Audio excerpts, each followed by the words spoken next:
तर या संदर्भात आता आपण चर्चा करणार आहोत आणि त्यासाठी आता आपल्यासोबत जोडले गेलेले आहेत मनसेचे प्रवक्ते योगेश खैरे, तसंच आपल्यासोबत आहेत शिवसेना ठाकरे गटाचे प्रवक्ते अनिल गाढवे आणि जयश्री देशपांडे या अध्यक्ष आहेत पालक संघटनेच्या पुण्याहून त्या जोडल्या गेल्या आहेत आपल्यासोबत. तुम्हा तिघांचंही स्वागत जय महाराष्ट्रावर. सर, सगळ्यात आधी मी जाते योगेश खैरे यांच्याकडे. सर, खरं तर योगेश सर, ठाकरे गटानं सुद्धा याला विरोध केलेला आहे आणि दुसरी गोष्ट म्हणजे जेव्हा हा शासन निर्णय जाहीर झाला, खरं तर हिंदी सक्तीचा निर्णय जो जाहीर करण्यात आला होता सरकारतर्फे, हा निर्णय जाहीर केला म्हणजे सरकारनं धूळफेक केलेली आहे असं म्हणायला हरकत नाही आहे किंवा असं म्हणायला जागा आहे का? मी खरं तर आता तुम्ही पाहुण्यांची जी नावं सांगितली त्यामध्ये ज्या सरकारने हा निर्णय लागू केलाय त्या सरकारच्या जे पक्ष आहेत, राजकीय पक्ष, त्या पक्षांचे प्रतिनिधी खरं तर इथं असायला पाहिजे होते. पण असो, कदाचित त्यांच्याकडे उत्तरे नसतील. पण मी एक या ठिकाणी सांगतो की महाराष्ट्र नवनिर्माण सेनेची स्थापना ही झाली तीच मुळात मराठी भाषा, मराठी माणूस आणि मराठी अस्मिता या गोष्टींसाठी महाराष्ट्र नवनिर्माण सेनेची स्थापना झालेली आहे. त्यामुळे या गोष्टींवर जेव्हा केव्हाही कुठलंही गंडांतर येईल त्यावेळेस महाराष्ट्र नवनिर्माण सेना या विरोधात लढणार. आता तुम्ही एक गोष्ट लक्षात घेतली पाहिजे की ज्या प्रकारे आजच्या GR मुळे प्रत्यक्ष अप्रत्यक्षपणे ज्या पद्धतीने हिंदीची सक्ती केली गेली आहे, ही हिंदीची सक्ती म्हणजे मराठी भाषेवर असलेलं आक्रमण आहे असं आम्ही मानतो. त्यामुळे जर का मराठी भाषेवर अशा पद्धतीने आक्रमण होत असेल तर त्या विरोधात महाराष्ट्र नवनिर्माण सेना ही सन्माननीय राजसाहेब ठाकरेंच्या आदेशाने लढणार, रस्त्यावर उतरून लढणार.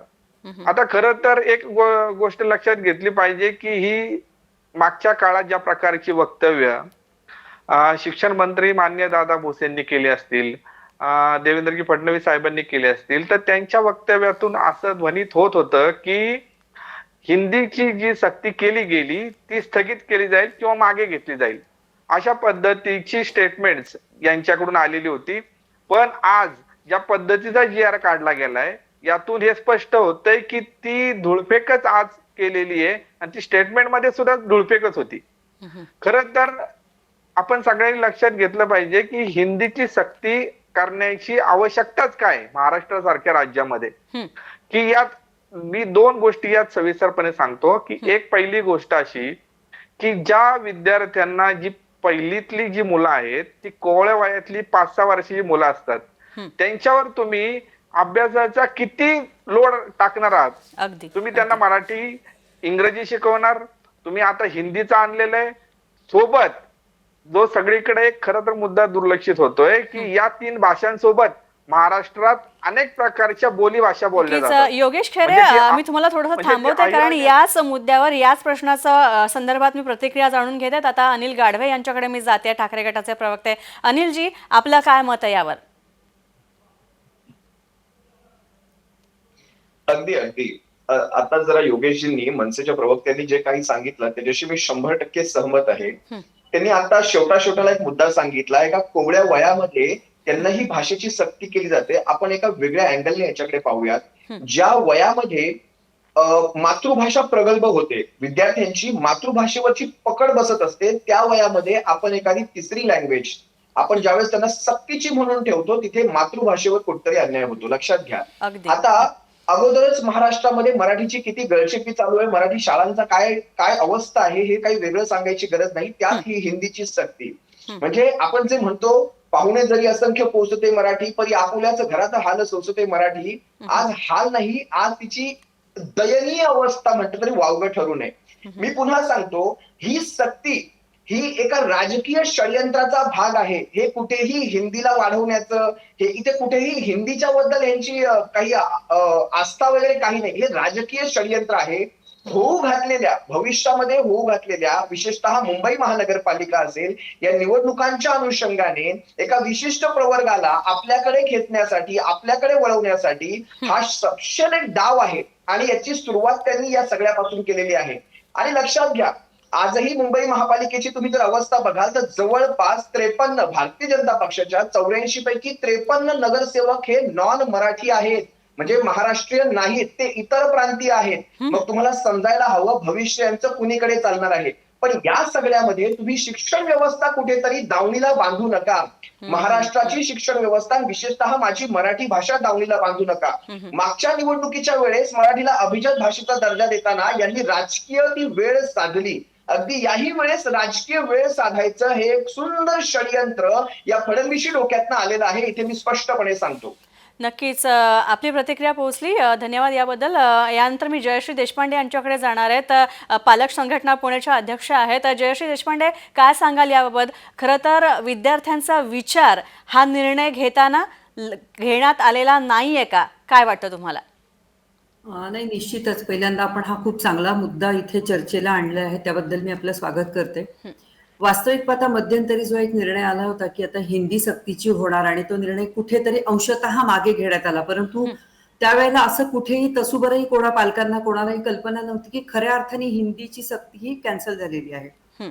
असं होत असताना आज कुठेतरी परत एकदा सकाळी एक निर्णय आला की हिंदी अनिवार्य करण्यात आलेली आहे. आम्हाला खरं सांगायचं तर आम्हाला असा प्रश्न पडलेला आहे की आम्ही आमच्या मुलांना नक्की शिकवायचं काय. आज आम्ही महाराष्ट्रात राहतो, आम्ही महाराष्ट्रीयन आहोत, आम्हाला आमच्या महाराष्ट्राचा गर्व आहे, अभिमान आहे. आज आपण जर विचार करत असाल तर 70% लोक आपल्याकडे महाराष्ट्रामध्ये महाराष्ट्रीयन लोक राहतात आणि 30% परप्रांतीय कोणी येऊन बसलेले आहेत. त्यांच्यासाठी आपण ह्या भाषेचं एक वेगळा घाट घालत आहोत का? दुसरी महत्वाची गोष्ट, मुलांना आपण फक्त भाषा शिकवण्यामध्ये अडकवणार आहोत का? आणि हे सगळं करत असताना आपण नक्की मुलांवरती किती बर्डन करत आहोत, ह्या बर्डनचा कुठेही विचार केला जात नाही. गव्हर्नमेंट फक्त म्हणतं की हसत खेळत शिक्षण मुलांना दिलं पाहिजे, पण असा कुठलाही पर्याय त्यांच्याकडनं नाहीये. आमच्या मुलांना मराठी आलं पाहिजे. इतके दिवस जेव्हा सीबीएसईच्या काही शाळा चालल्या, त्या शाळांमध्ये मराठी कंपल्सरी केल्या गेलं नाही. जेव्हा आपल्या काही लोकांनी मुद्दे उपस्थित केले, त्या मुद्द्यांनंतर मराठी कंपल्सरी करण्यात आलं. परंतु आज अशी अवस्था आहे की आपल्या मुलांचा जर तुम्ही विचार केला तर मुलांना धड इंग्लिश येतं ना धड मराठी येतं, आणि हिंदी आपली नक्की अशी कुठल्या ठिकाणी वापरल्या जाते म्हणून त्याचा इतका अट्टहास करण्याची वेळ आली आहे. आजपर्यंत आपण सगळेजण ज्या माध्यमांमधून शिकलेलो आहोत, आपण सगळेजण 5वीच्या नंतर मराठी शिकलो, हिंदी पण शिकलो. आपल्याला जेव्हा आपण हिंदी शिकलो तर आज आपलं हिंदी वाईट आहे का? तर मुळीच नाहीये. मग ह्याचं उगाच विषयाचं बर्डन वयावरती घालायचं आणि मुलांचा सगळा स्मेश कार्यक्रम करायचा. तर तुम्हाला काय फक्त त्यांना लँग्वेजेस शिकवायच्या आहेत का? आणि फक्त मराठीचीच गळचेपी तुम्ही का करता? इतर भाषा जर तुम्ही तिथे म्हटलेलं आहे की अनिवार्य आहे आणि 3 भाषांची भाषा सक्ती जर तुम्हाला करायची असेल तर ती 5वी नंतर करा ना. तोपर्यंत मुलांची थोडीशी अडॅप्टिव्ह कॅपॅसिटी वाढते, मुलांना एका जागी बसणं शिकणं. आता वास्तविक पाहता 1ली ते 4थी पर्यंत वय मुलांचं असं असतं की त्यांना खऱ्या अर्थाने शिक्षणाची गोडीच अजून लागल्या जात नाही. आणि त्यामध्ये आज सकाळी मला दिवसभर पॅरेंट्सचे फोन येत आहेत. त्यांचं म्हणणं असं आहे की आम्हाला आमची मुलं मराठी हसत खेळत आहे, आमची मातृभाषा आहे, आम्हाला तीच मुलांना शिकवायची आहे. जर सरकारला एवढं वाटत असेल तर त्यांनी 3ऱ्या भाषेचं आम्हाला मुळीच कंपल्शन करू नये. इंग्रजी ही काळानुसार आवश्यकतेनुसार असलेली भाषा आपल्याला शिकणं गरजेची आहे. आणि हिंदीला राष्ट्रभाषा म्हटलं आहे, परंतु खऱ्या अर्थाने हिंदी राष्ट्रभाषा आहे का, हाच प्रश्न आम्हाला चालतो. आम्ही आज ज्या महाराष्ट्रामध्ये राहतो, जयश्रीजी आपली प्रतिक्रिया पोहोचली. यानंतर मी जाते सरळ जे मनसेचे प्रवक्ते आहेत त्यांच्याकडे जाते. सर, मला एक सांगा, कुठल्याही प्रकारची खरं तर मागणी होत नव्हती.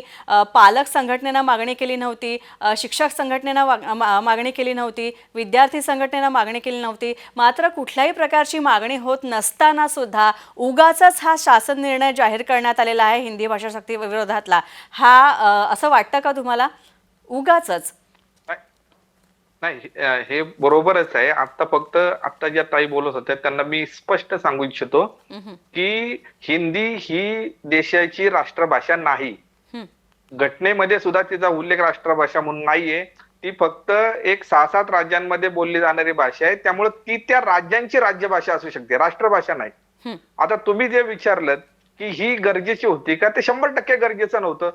जे आज देवेंद्र फडणवीस साहेबांनी आज जे सांगितलं की जे देशामध्ये त्रिभाषा सूत्र आणलंय त्या अनुषंगाने आम्ही ही भाषा आणलेली आहे. पण एक लक्षात गोष्ट घेतली पाहिजे की त्या सूत्रामध्ये सुद्धा कुठेही हिंदी अनिवार्य करा अशा पद्धतीचा उल्लेख नाही. मग असं असताना आज प्रत्यक्षपणे त्यांनी सांगितलं की आम्ही अनिवार्य शब्द काढून टाकलेला आहे, पण अप्रत्यक्षपणे ज्या पद्धतीच्या अटी या GR मध्ये टाकलेल्या आहेत की 20 पेक्षा जास्त मुलांनी मागणी केली तर आम्ही ती दुसरी भाषा शिकू, आणि जर त्यापेक्षा कमी मुलं असतील तर आम्ही ऑनलाईन पद्धतीने शिकू. आता ज्या शाळांमध्ये 20 पेक्षा कमी मुलं आहेत तिथं काय करणार आहात तुम्ही? आणि ऑनलाईन पद्धतीचे शिक्षण जे तुम्ही म्हणताय त्या ऑनलाईन पद्धतीची शिक्षणाची कशी वाट लागते हे आपण कोरोना काळात बघितलेलं आहे. मग जर का अशा पद्धतीने या गोष्टी होणार असतील, जर खरोखरच तुम्ही जर आज प्रतिक्रिया बघितल्यात तर पालकांच्या प्रतिक्रिया असतील, शिक्षण तज्ञांच्या प्रतिक्रिया असतील, तर या प्रतिक्रिया पूर्णपणे या GRच्या विरोधात आहे. नक्कीच योगेशजी, हाच मुद्दा खरं तर मला महत्वाचा वाटतोय तुमच्या बोलण्यातला, आणि हाच मुद्दा घेऊन मी अनिलजींकडे जाते. अनिलजी, काय सांगाल, हे जे 3 भाषांचं धोरण घेऊन सरकार आलेलं आहे आणि शिक्षण विभागाने सुद्धा हे धोरण स्वीकारलं, कुठेतरी शिक्षण विभाग सुद्धा कुठेतरी चुकतोय असं वाटतंय का तुम्हाला? शिक्षण विभागातर्फे सुद्धा विद्यार्थ्यांचा विचार होत नाहीये? शिक्षण विभाग चुकतोय का हा प्रश्न जर तुम्ही विचाराल तर मला असं वाटतं हा विकास भरकटतोय कुठेतरी. विकास विकास विकास, इतका विकास की आता विकासाने शिक्षण विभाग काय आता मुलांच्या लहान मुलांच्या आयुष्यात हा विकास यांचा घुसू लागला की काय? एवढा विकास नको आम्हाला. तुम्हाला मी पुन्हा एक सांगतो, आज देवेंद्र फडणवीसांचे हे स्टेटमेंट आपण पाहिले, ज्या प्रकारे ते बाजू घेत होते, वकिली करत होते केंद्राच्या निर्णयाची, आणि दादा भुसे सुद्धा करत होते. मला एक साधा प्रश्न विचारायचा, हे नक्की महाराष्ट्राचे सीएम आहेत की उत्तर प्रदेश बिहारचे सीएम आहेत? आज एक साधा प्रश्न बघा तुम्ही, महाराष्ट्रामध्ये बाहेरून लोक येतात पोटा पाण्याच्या व्यवस्थेसाठी, मग महाराष्ट्राची मराठी शिकणं त्यांना सक्तीचं करावं की आम्हाला त्यांची भाषा शिकणं सक्तीचं करावं? पहिल्या नंबरची भाषा हिंदी ठेवायचा तुम्ही प्रयत्न करताय, थोडी तरी जनाची किंवा मनाची वाटायला हवी होती. माय मरो आणि मावशी जगो हे असं म्हणतात ना, ते माय मरो आणि मावशी जगो, किंवा तो तसला प्रकार इथे करू नका. आमची माय पहिली महत्वाची, आम्हाला मावशीही जगवायची आहे, पण तुम्ही हिंदीची सक्ती अशी करू नका आमच्यावर. आम्ही सुद्धा लहानपणी 7वीच्या नंतर हिंदी शिकलोय, आम्हाला अस्खलित हिंदी बोलता येते, पण आज आमच्या पहिलीच्या त्या पिठाच्या गोळ्यांना ज्यावेळेस आकार द्यायचा वेळ येतो त्यावेळेस तुम्ही त्यांना हिंदी शिकवाल तर त्यांनी आमची मराठी शिकायची की तुमची हिंदी शिकायची? बरं, महाराष्ट्राला हिंदी शिकवायची गरज नसून देशाला मराठी शिकवायची गरज आहे, कारण देशभरातली लोक महाराष्ट्रामध्ये येतात पोट पाण्याच्या व्यवस्थेसाठी, त्यांच्यासाठी. म्हणून आम्हाला आमची भाषा बदलायला लावू नका. पहिली गोष्ट. आता तुम्हाला महत्वाच्या विषयावर येतो. आतापर्यंत जातीचं राजकारण झालं, धर्माचं राजकारण झालं, पंथाचं झालं, आता हे भाषेचं राजकारण. लक्षात घ्या, ही येणारी होऊ घातलेल्या महानगरपालिकेच्या निवडणुका तुम्हाला काय काय पाहायला लावणार. मगाशी त्या ताईंनी सांगितलं, कुठलंही कुणाकडनंही तशा प्रकारची मागणी नसताना, बघा लक्षात घ्या, मागणी कुणाकडनंही नाही, पण तरीही अशा परिस्थितीत तुम्ही सक्तीने स्वतःहून निर्णय आणताय, म्हणजे तुम्हाला किती ते तुमच्यावर लादलं गेलं जातंय. आणि सरकार ही केंद्र सरकारची वकिली केल्यासारखं ते सारे निर्णय तुम्हाला समजावून सांगतंय, जणू काही हे त्यांचे वकील आहेत केंद्र सरकारचे, आणि मध्यस्थ म्हणून तुम्ही आम्ही तुम्हाला समजवतोय ह्या गोष्टी. कुठेतरी ह्या सगळ्या गोष्टी चुकतायत. हिंदीची सक्ती आम्ही आता मनसेने आंदोलन सुरू केले, शिवसेनेतर्फे सुद्धा या गोष्टीला कडाडून विरोध आहे. शिवसेना सुद्धा या गोष्टीसाठी रस्त्यावर उतरल्याशिवाय राहणार नाही. लक्षात घ्या, अनिलजी, तुमचा मुद्दा अतिशय योग्य आहे. हाच मुद्दा घेऊन मी पुढे जाते जयश्री देशपांडे यांच्याकडे. जयश्री मॅडम, खरं तर पालक संघटनेच्या अध्यक्ष म्हणून, पालकांच्या प्रतिनिधी म्हणून तुम्ही काय सांगाल? आणि सगळ्यात महत्त्वाचं म्हणजे सरकारनं हे सुद्धा नमूद केलं या नवीन GR मध्ये की जर तुम्हाला दुसरी कुठली तरी भाषा शिकायची असेल हिंदी सोडून तर 20 विद्यार्थी लागणार आहेत. मात्र प्रॅक्टिकली बघायला झालं तर ते शक्य नाही आहे. काय सांगाल या सगळ्याबद्दल? वास्तविक पाहता पहिल्यांदा हा जो काही निर्णय आहे की हिंदीच्या व्यतिरिक्त कुठली किंवा हिंदीच आमच्या मुलांना पहिलीपासून कंपल्सरी करणं, पहिल्यांदा ह्याच गोष्टीचा मी आज आपल्या माध्यमातून निषेध करते. खरं तर आम्हाला इथे दुसरी कुठलीच लँग्वेज नको, कारण आपण जर विचार केला तर इतर भाषा शिकण्यासाठी इतर क्लासेस मुलांना अवेलेबल आहेत. ते जर मुलांना शिकायचे असतील तर पॅरेंट्स घेऊन जाऊन शिकवतील. त्यासाठी मायनॉरिटीच्या शाळा आहेत, त्या मायनॉरिटीच्या शाळेमध्ये जाऊ शकतात. आज तुम्ही जर विचार केला तर सरकारी शाळांमध्ये अवस्था इतकी बिकट आहे की तिथे साधे शाळेमध्ये शिकवायला शिक्षक अवेलेबल नाहीयेत, किंवा ते शिक्षकांच्या दर्जावरती खूप मोठं प्रश्नचिन्ह आहे. हे सगळं असताना आमच्या मराठीला दुय्यम दर्जा देण्याचा अधिकार ह्यांना दिला कोणी? सगळ्यात पहिल्यांदा आज बिईंग अ महाराष्ट्रीयन आम्ही मराठी आहोत, आम्हाला मराठी असल्याचा गर्व आहे, अभिमान आहे.